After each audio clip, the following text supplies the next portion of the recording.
And now I'm joined by former NFL player and host of In the Trenches, Greg Koch. Thank you so much for being with us today, Greg. Thank you for having me. So you have a long line of playing football, starting in high school at Spring Woods, and then going and playing at Arkansas before being drafted by the Green Bay Packers in the NFL. Talk about all your years in football, and of course playing in the era that you did from '77 to '87. Yeah, well, it was a different era than it is now. I mean, we had 3 hard practices during the full speed practices, and we basically played 4 games a week. So it's different for today's player, and it's better. It's a smarter way to play football.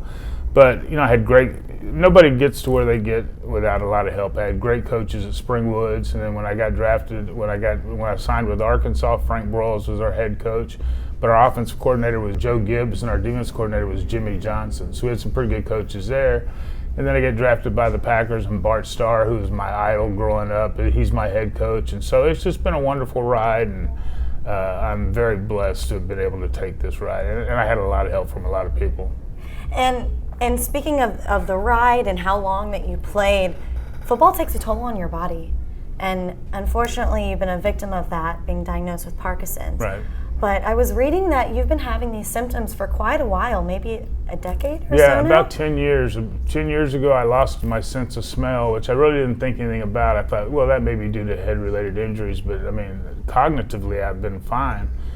And then I started sleepwalking, and your body, when you dream, it paralyzes itself. Well, my body doesn't do that, so when I dream, I act out my dreams, and it started to turn out where I'm always playing football or fighting, so I would throw myself out of bed. I broke my nose on the nightstand. One time I threw myself out of bed and broke my back, so I was actually, I didn't even think anything about it then, even that I had a idiopathic REM sleep disorder, but the doctor said, you have a greater chance of getting early dementia and Parkinson's by having this. So I didn't really think anything about it, and then I was at the doctor one day. He said, how long has your hand been trembling? I go, my hand doesn't tremble. And I looked down, sure enough, it was trembling, but I never noticed it.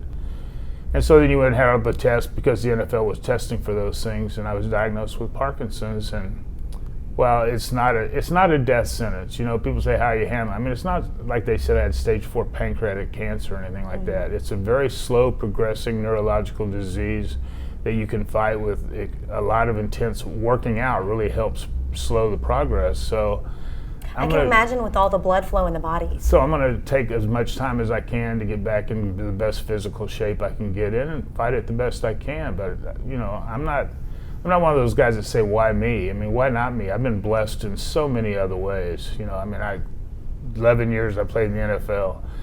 19 years I was a practicing attorney here in Houston. And in the last 8 years, some of the best years of my life working with my buddy and one of my best friends, Indy Kalu. And we just had a great show, and I'm very proud of what we did.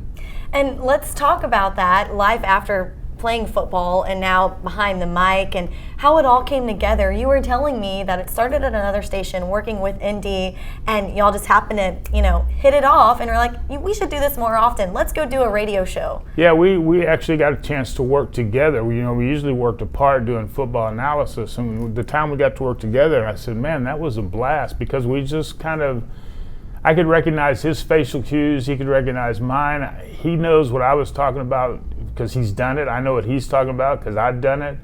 And I said, man, that was a blast. We really should think about getting a show. And at that time, it was like 2 jocks doing a show. And I go, well, I got a law degree. He's a graduate of Rice. I think we can read the call letters and give out the phone number. I don't think it's that difficult. So they took a chance on us here at 790, and we're very blessed that they did. We can't thank them enough. And we were told if you have a good show, it might last 3 years, and we're at almost 8, so we had a good run. Fortunately, when I was with Green Bay, we were kind of the NFL's guide team because they want everybody to be 8-8, and we were 8-8 just about every year, so we didn't win a lot of games, we didn't lose a lot of games.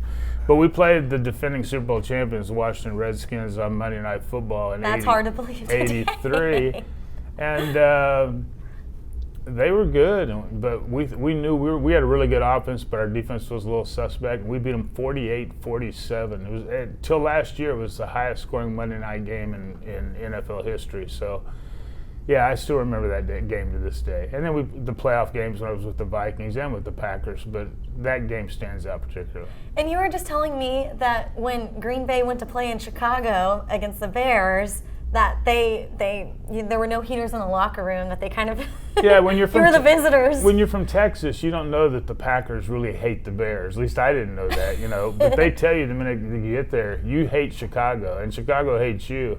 Well, we played the Bears one year, and it was like 4 below. We played them late December. It was 4 below, and I think the wind chill was 53 or 54 below. And of course, we had no heat or hot water in our dressing room. Oh. Imagine that. Just a coincidence. When the Packers are there, they have no heat and no hot Oh water. yeah, coincidence, Yeah, right? yeah. What's the proudest moment that you've had in your radio career? You know, I think just having a sustainable, successful show, finding a radio partner that's more like a brother than, you know, my co-host. I mean, I really do. When you hear football guys, you're not going to many in the football macho world talk about love of another guy, but I love the guy. I mean, I love him like a brother, and I would do anything for him. And he's such a genuine person, and he's a guy's guy. But his first thought is his Lord, and his second thought is his family. And you just can't find guys like that very much anymore. And so my greatest blessing was really to get to meet ND and to work with him all these years.